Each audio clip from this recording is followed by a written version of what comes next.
Hello world, from whichever time zone you're catching me from, my name is MD90. Welcome to my YouTube channel. If you're not subscribed to the channel, make sure you hit that subscribe button, turn on the bell notification to all so that you do not miss the uploads that come up. And the easiest way for you to navigate the channel is to head to the playlist. You'll find videos curated for you based on your interest. So if you're interested in the Kutika podcast, you'll find a playlist for that. For news and trends, there's a playlist for that. Exclusive with MD90, a bunch of playlists that are created based on your interest. So the easiest way to navigate the channel is head straight to the playlist and you'll find what you're here for. Consider becoming a member of the channel.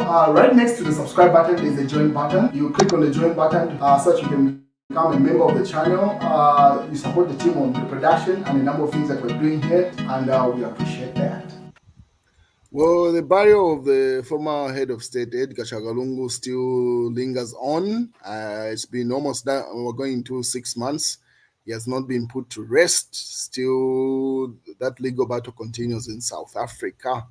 And one person that has issued a recent statement is Hari Kalaba. As you may be aware, Hari Kalaba was Foreign Affairs Minister in 2026. I mean, in 2016 when Edgar Lungu just won those elections, and then it should have been like a year later on he resigned.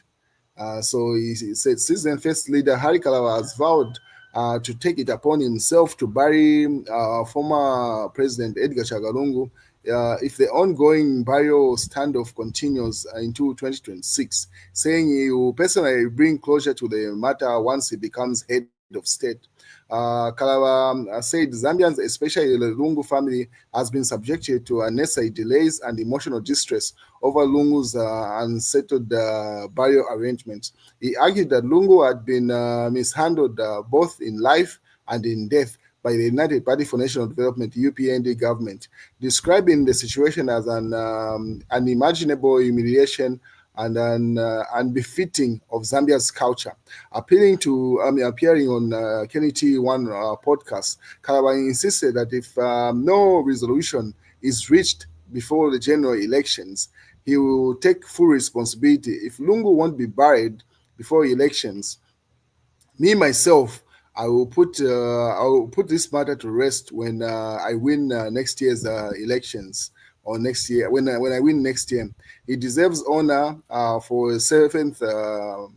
He deserves honor for the 7 years he ruled this country. What has happened to him is culturally wrong, said Kalaba. So Al Kalaba says he's going to bury Edgar Lungu when he becomes president next year in 2026 as Citizen First president there.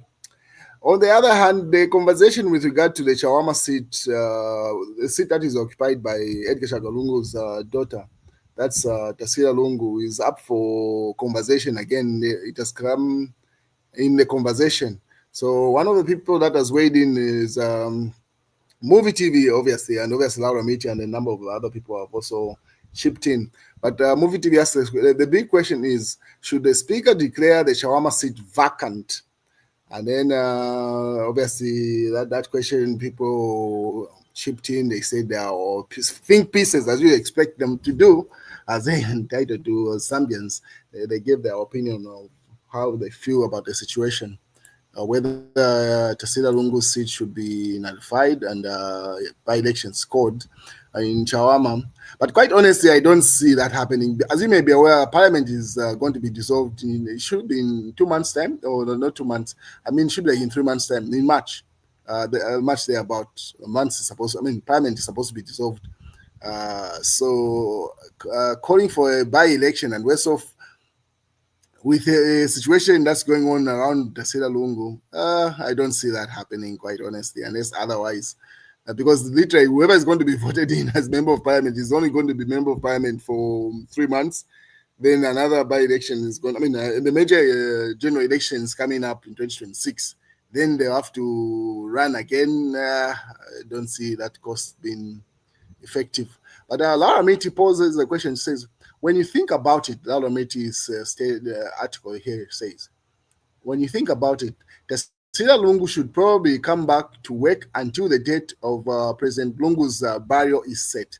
There is no workplace anywhere. There is no workplace where anyone could be away so long and be paid, unless, of course, they are unwell or even with illness half pay and unpaid leave, the separation of medical grounds kicks in. If Miss Lungu, which is Mrs. now, she's married, if Miss Lungu feels she must be in South Africa until the impasse over her father's burial is over, maybe she should take unpaid leave if that facility exists with Parliament. So, and then there is no justifiable reason why taxpayers should continue to pay a salary for a member of Parliament who is waiting for a burial that does not even have a date. No human resource process can justify this, especially that Tasila is an adult daughter and not a widow. An adult daughter and not a widow. We are setting precedents in this case. We are setting precedents here. Is what Tasila is what Tasila is doing allowed going to be the standard of all members of parliament who have complicated personal situations? The fact that late father was president should not be accorded, should not accord the Chawama member of parliament special privilege. Surely, there is no point at which plain logic has to, surely, there is a point at which plain logic has to come into play in this matter. So simply calling to say, hey, at this point, Tasila Lungu should either go on unpaid leave or something of that nature, half pay of some sort, because her insisting on staying in South Africa, what is getting all the benefits as a member of parliament for Chawama, who the people she hasn't been representing for the last not only 5 months, if I'm not mistaken, because even prior to her father's death, she was on maternity leave for a prolonged period of time. At some point, there was even a motion that was brought up in parliament to have a seat and I fight. That's what compelled her to move from the United States to come back in the country. If you remember, with a newborn child, then just should have been like 2 months later on or less, her father died, and then she's been on whatever, if it's a leave or whatever she's on. So people are simply questioning, hey, should we continue paying for a stay in South Africa? She should go on half leave. Obviously, that news that's circulated on various platforms. The conversation continues.